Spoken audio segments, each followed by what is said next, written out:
Hello everyone, welcome back. In this lesson, we will be discussing about the complex numbers.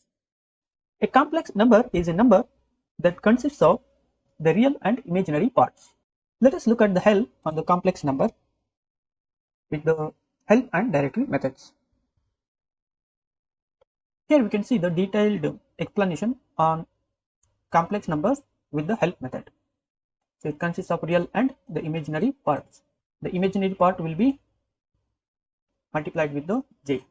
These are the methods: absolute, add, boolean, division, equal, float, lower division, format, greater than, get attribute, greater than, less than, mod, multiplication, not equal to, negation or negation, power, or add or division, or modulus or multiplication or power or subtraction or true division, subtraction, true division, conjugate, and other static methods, and data descriptors, that is imaginary part and the real part.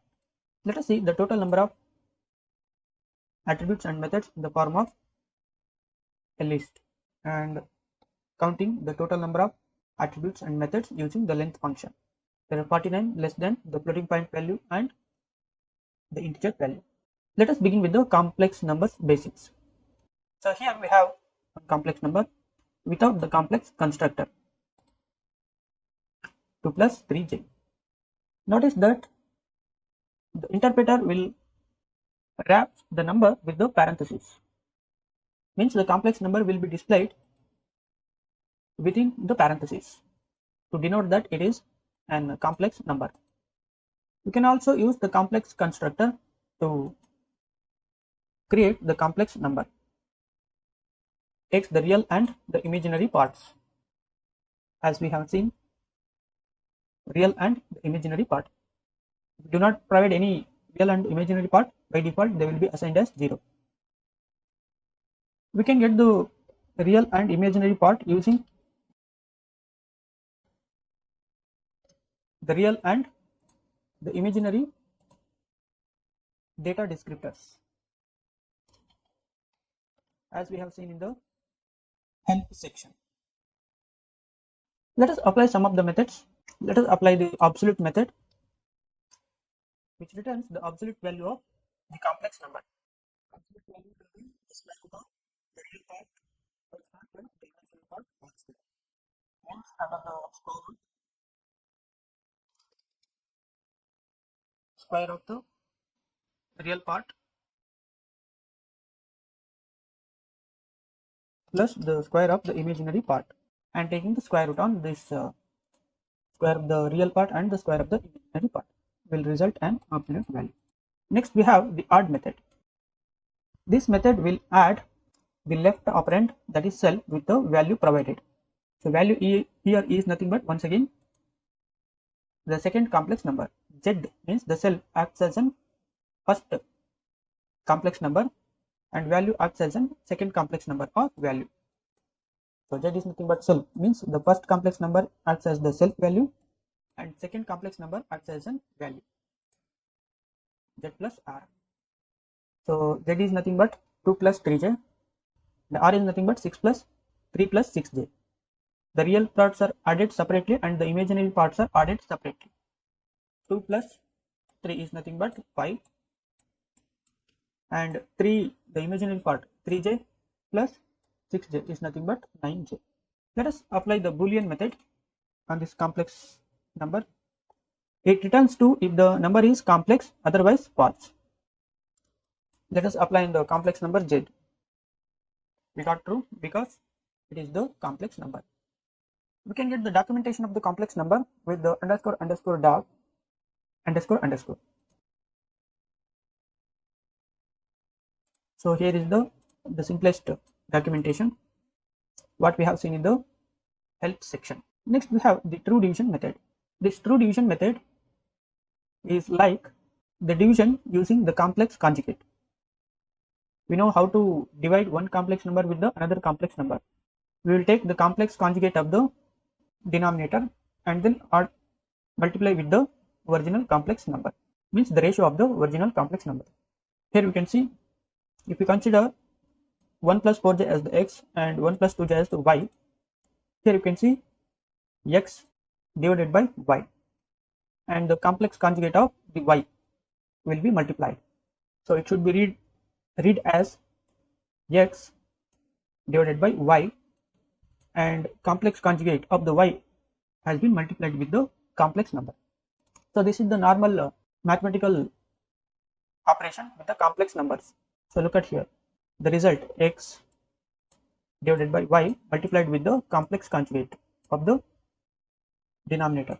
Let us cross check the results. 1.8 plus 0.4j. Let us cross check whether it is performing in this operation or not.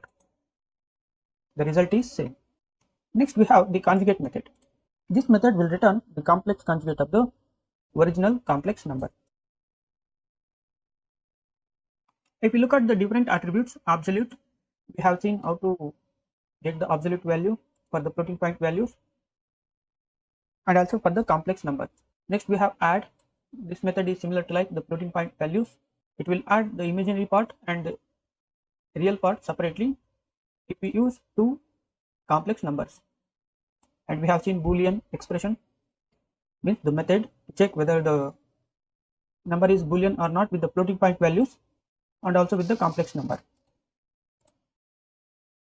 Means it returns the true Boolean expression if the given number is complex, otherwise false.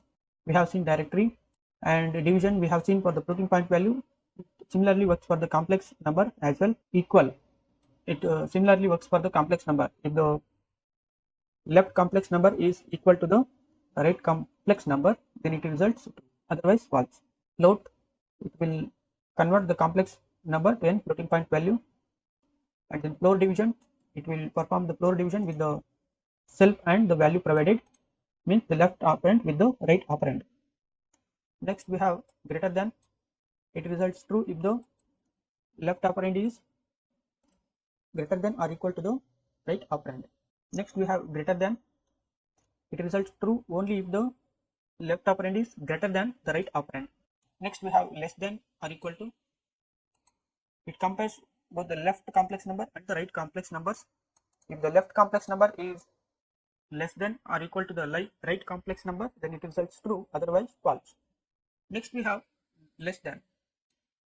It results true only if the left complex number is less than the right complex number. Next we have modulus division for the complex numbers and multiplication of the complex numbers not equal to. If the left complex number is not equal to the right complex number, then it results true, otherwise false. Next we have negation. It will negate the original complex number.